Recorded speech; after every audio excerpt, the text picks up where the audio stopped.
Quad से घबराए चीन की नाक के नीचे जापान और अमेरिका ने शक्ति प्रदर्शन किया और एलिफेंट वॉक के जरिए हवा में अपनी ताकत दिखाई। 24 मई को जापान के टोक्यो में क्वाड की बैठक होने वाली है, जिसमें अमेरिका, भारत, जापान और ऑस्ट्रेलिया हिस्सा लेंगे।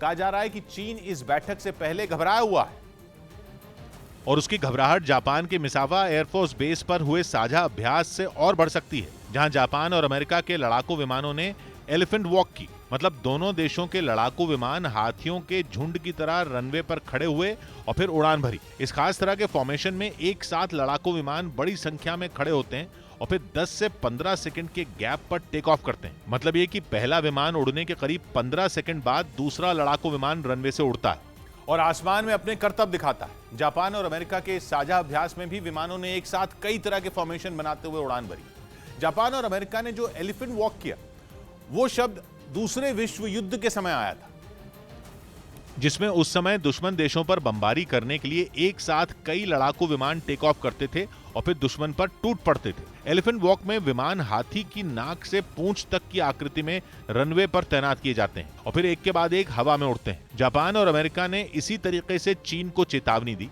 और अपने F-35 और F-16 विमान उड़ाकर उसे याद दिलाया कि वो अपनी हद पार न करे। यह अभ्यास इसलिए अहम हो जाता है क्योंकि 24 मई को क्वाड की बैठक होने वाली है, जिसमें 4 देश चीन के खिलाफ समंदर में चक्रव्यूह बनाने की प्लानिंग करेंगे।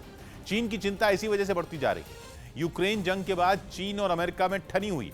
रही बात जापान की, तो दोनों की दुश्मनी सालों पुरानी है, क्योंकि चीन और जापान दोनों पूर्वी चीन सागर के कई द्वीपों के लिए झगड़ते रहे हैं।